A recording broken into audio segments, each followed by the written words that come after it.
Are high-performing athletes truly a model of health we want to envy? That might not be the case.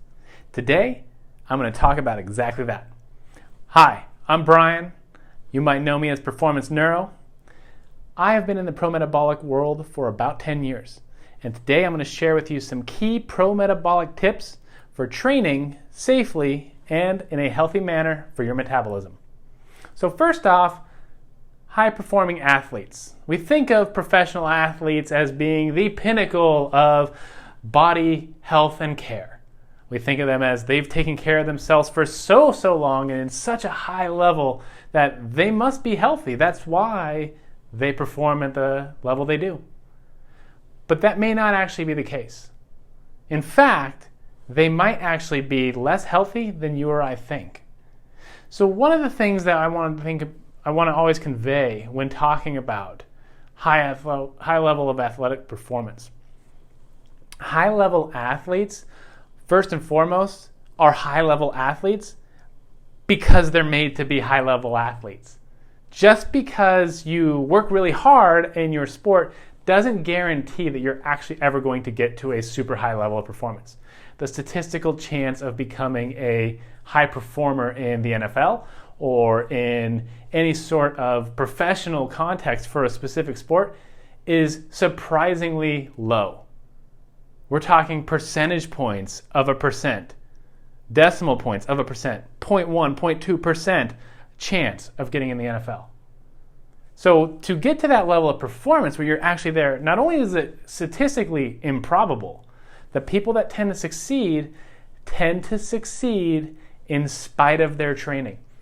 Okay, so what that means is regardless of what kind of training context you put them in, for the most part, whether it's John Doe's coaching program or John Doe number 2's coaching program, high-performing athletes tend to be very athletically gifted and would succeed regardless. One of my favorite quotes, this was a quote from one of Michael Jordan's trainers, and they asked him, well, what's it like to train Michael Jordan? And the trainer's response was, it's easy. All I have to do is make sure I don't hurt him.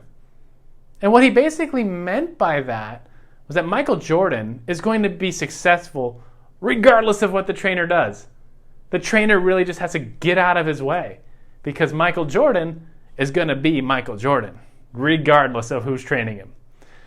So when we think about high-level athleticism, it's important to keep that in mind because people we hold on a high echelon of athletic performance often get there not because of solely work ethic, but because of work ethic plus a lot of other innate talent that they're naturally gifted with.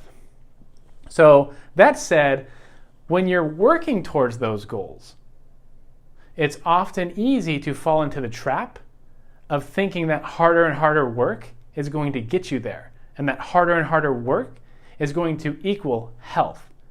And so you actually have several things that can happen along the way that would indicate that your health is actually deteriorating and degrading in your quest for health, for high-level health and high-level performance at that. First off, what often happens when you're pursuing that level of performance, you'll overtrain. So people have the idea that if I do a little bit of work and I get a little bit of a result, more work will often equal more results. And why that will happen in some capacity depending on the metrics you're tracking for performance, what can happen is by overtraining, you're actually increasing your recovery needs, which means you're also going to run out of time to recover the more and more you're training. So if I train 7 days a week, well, how many days am I taking to recover? And without appropriate programming, without appropriate training intensities controlled for all those variables, it's very easy to run into the situation at some point where I'm no longer able to recuperate from my training. So the more recovery need you have, you can also, when you hear that, think the greater the resource need I have to recover from my training. So if I work really hard in the gym, I'm lifting a lot of weights, I'm running on the track, I'm swimming, I'm doing all the things. If I do that too often or with too high of an intensity, I may run into the issue of not adequately replenishing my nutrients. That's a big problem because over time, those nutrient deficiencies will catch up with you bioenergetically. which means tissues can't heal and repair, which means things get harder and calcify than you want them to, which means that in the end of the lifespan, those deficiencies catch up to you and you age faster. May not be a good idea. Another thing that can show up, the training intensities people often pursue in high-level athletic endeavors will lend to creating a lot of lactate. There's a misconception going around right now that lactate is just a fuel, and it's a useful, helpful fuel at that. And that's an egregious oversimplification of what lactate does. Lactate is a byproduct of glycolysis. What you need to know from that is that in terms of bioenergetic energy production, glycolysis is an energy system that's used primarily under stress.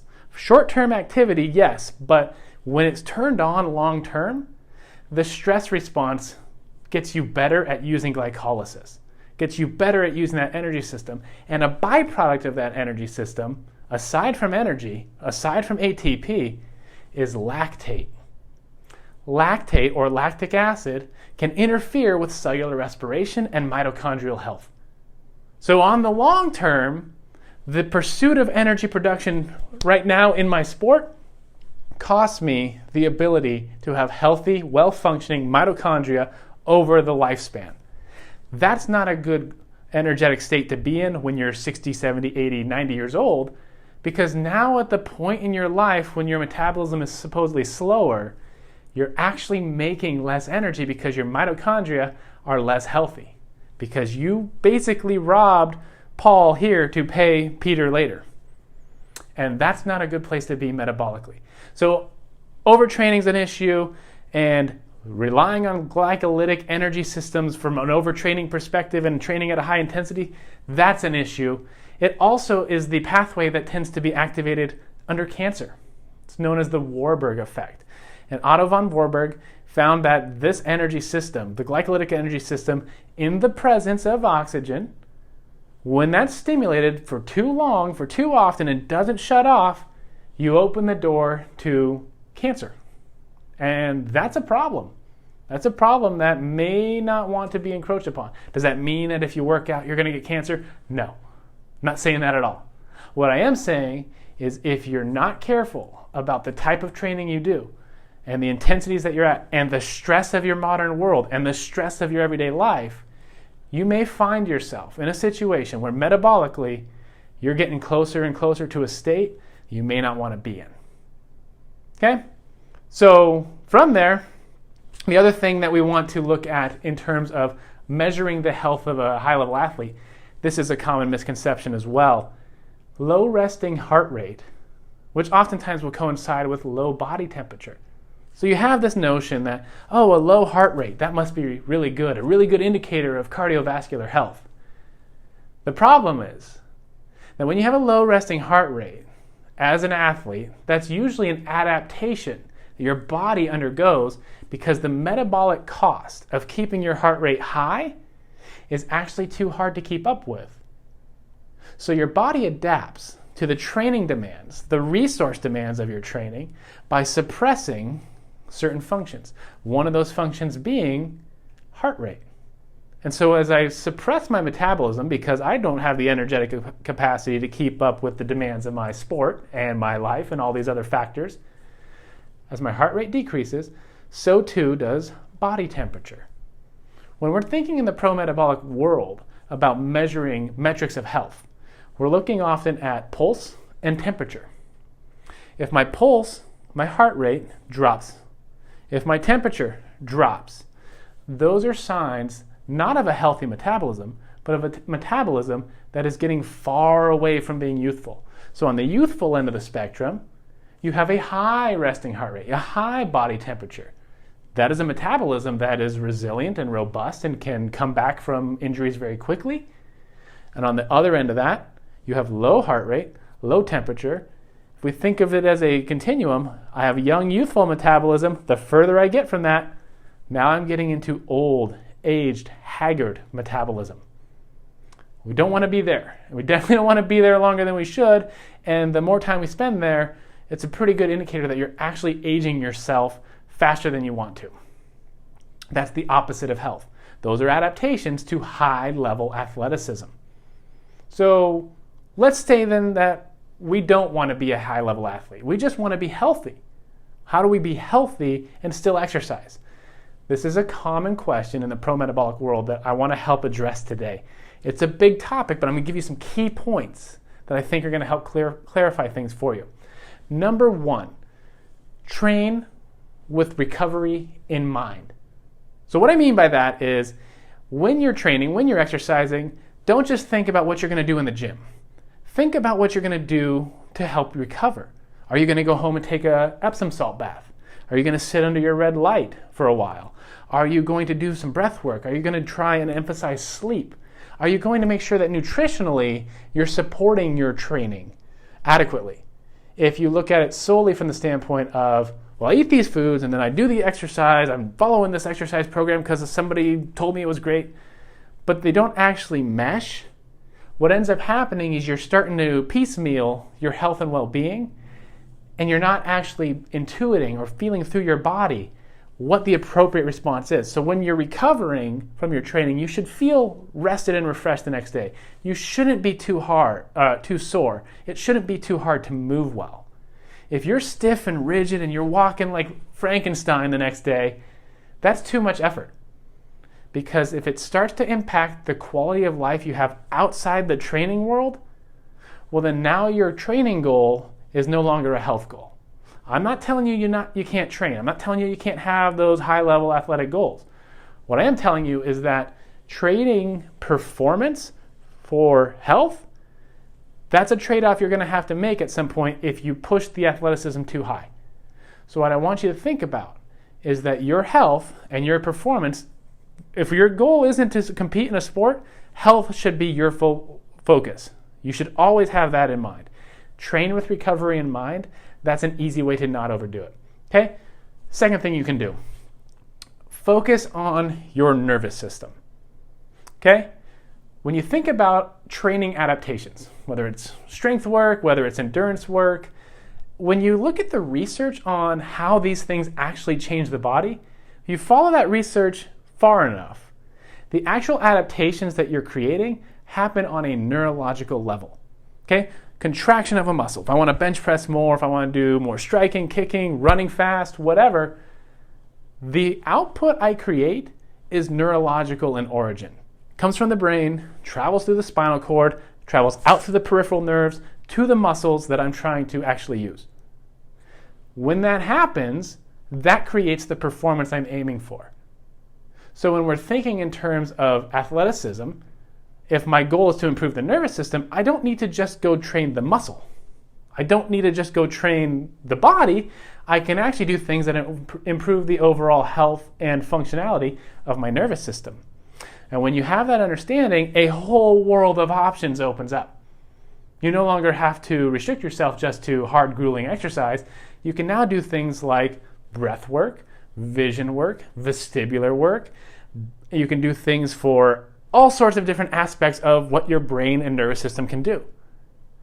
One of the big training modalities that gets hugely overlooked and is not very costly in terms of tissue damage or breakdown of the system, isometric exercise. So an isometric contraction, if you want to think, I have an immobile object and I'm going to contract against an immobile object and generate tension. But there's no joint movement. There's no movement of muscles. There's no movement of joints. There's no movement of connective tissue. So the injury risk, way low. The ability to generate tension, on the other hand, really, really high. And that tension is neurologically mediated. What that means is it's a matter of neural output from my brain to the musculature I'm trying to contract, and I'm training that connection. So isometric exercise is a tremendously safe way to get really, really good at using your body. If you're not doing isometric training, you're missing some major athletic payoff. You're also missing some major health, because that is a huge tool in training your nervous system. Okay? Third thing, and this is probably the biggest, most important thing I could tell anybody getting into pro-metabolic mindset when it comes to training. And this is actually a concept that was presented to me by a dear friend of mine named Zachariah. The concept is play the long game. Okay? If you think of your health in terms of, say, a martial art, it takes a long time to earn a black belt in a martial art, right? Good 5 years on average. If you say, okay, I'm going to spend 5 years getting really good at figuring out how my body works, you get out of that mindset of, well, what am I going to do in 30 days? In 30 days, I should have a six-pack, or in 30 days, I should be down 30 pounds. You get out of that short-term mindset, whether it's 30 days, or 6 months, or a year, or even 5 years, and start thinking longer term. Think about what you want to be able to do when you're 80 years old. So if you want to be the person that says, I'm going to be awesome now, in my youth, but I'm going to get beat up in the process. What'll end up happening, because you're overdoing it, you're overextending the capacity of your body, you're going to end up in a situation through injury, through metabolic suppression, through other sort of issues that you encounter because of overtraining, that you'll be the person looking back on your glory days while everyone else who trained appropriately in a pro-metabolic sense is 60, 70, 80 years old, still having fun, still playing volleyball on the beach, still being able to roughhouse with their grandkids because they didn't overdo it when they were younger. So think about that. Think about what you want to do when you're 80, when you're 70, when you're 60. And if you think about what that entails, what that requires of you now in your training is that you don't risk injury. You don't overextend yourself. You do just enough to stay healthy, stay active, and have fun with what you do so that you can continue doing it long enough to be able to keep it and maintain it all the way through your later years. But if you do too much now, that won't happen, and you will be that person who has to be cared for in a nursing home when you're too old to do anything on your own. If that's okay by you, more power to you. That's not the goal I want. It's not the goal I want for you. So I just want to make sure that you're aware of that potential. Hopefully you found this interesting. Stick around, subscribe to the channel. I will see you next time. Stay safe, stay sane, train smart. I will see you soon.